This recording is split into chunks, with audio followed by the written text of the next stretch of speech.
Hello, and welcome to the Get Lean and Eat Clean podcast. My name is Brian Grin. I'm a certified health coach, trainer, and author. And this podcast is for middle-aged men and women looking to optimize their health and get their bodies back to what it once was 10 to 15 years ago. I will give you simple, actionable items to get long-term sustainable results. Thanks for listening and enjoy the show.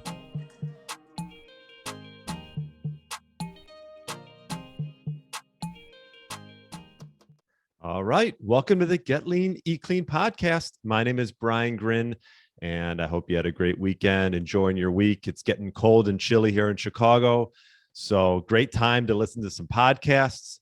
Hopefully, you listened to my last interview with Dr. Brad Campbell. He was a great guest and tons of knowledge and tips that you can apply right away. And he's right here local in Chicago, so he's not really taking new clients. He's blown up.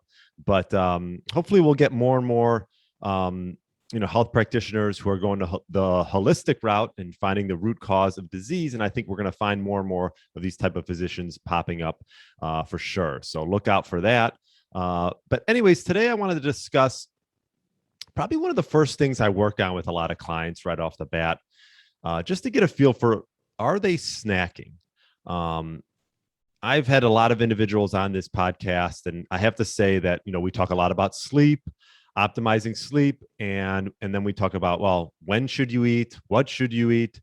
But this is it's just a simple one. And I think everyone starting tomorrow can do this, and that's eliminate snacking between meals. If you can get good at this, then you can get good at fasting, because it doesn't come overnight. And I think if you can get good at eliminate snacking, you're really going to find that your cravings are going to go down, down, and down. There's been this trend from in the 70s, people would eat on average 3 times a day, breakfast, lunch, and dinner, with no snacks. And I think that Big Food had realized that, well, we got to sell more product. And how are we going to do that? Well, let's tell the people that snacking is healthy. And by 2003, most people were eating 5 times a day. In 2003, that was 18 years ago. I can't imagine, right now, what the average meal or small meals, how many people are averaging per day. If you count a snack like a small meal, if in 2003 people were eating 5 times a day, it's got to be up to at least 6, right? And this is just snacking at your desk or in the car.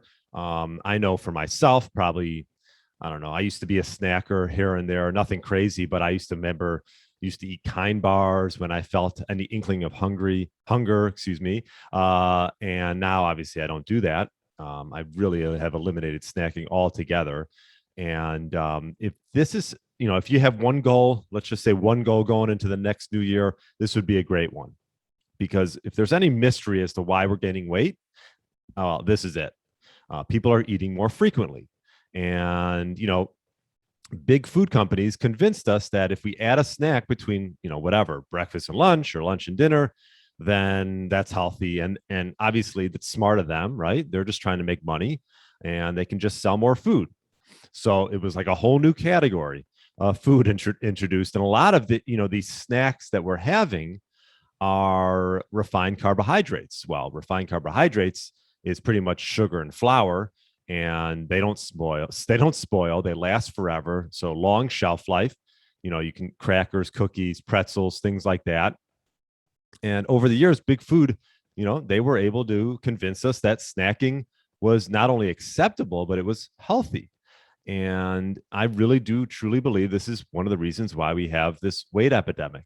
I'm not into counting calories, but I am into giving your body time to rest between meals.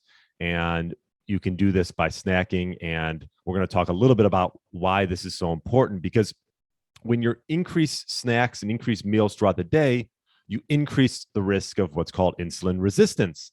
Insulin resistance is something that requires 2 things, and that's high levels of insulin and then persistent levels of insulin. I mean, there's nothing wrong with having a spike in insulin after a meal. This is normal as long as it gets down to baseline. But if you're having a high spike of insulin and then, 30 minutes later, an hour later, then it happens again, and it just becomes this persistent thing, that's when you can get into trouble. So high levels of insulin, are also provided by what you're eating, right? If you're going to snack, obviously, would you rather have a piece of white bread or an apple? Obviously, the white bread is better. It's not going to increase, it's not going to spike your insulin as much, but all foods spike insulin, and that's fine. But when you're getting persistent levels of insulin spikes, that's when you can run into an issue. And with all these increased eating opportunities that we all have throughout the day, this is a common thing. So insulin resistance is the ultimate outcome of all of this snacking. So insulin resistance leads to higher insulin levels, which leads to more insulin resistance. It's like a cycle. The higher the insulin level then drives weight gain and obesity. What we have to be looking out for is balance, a balance between being in a fed state, which is more of an insulin dominant state, and being in a fasted state, which is insulin deficient.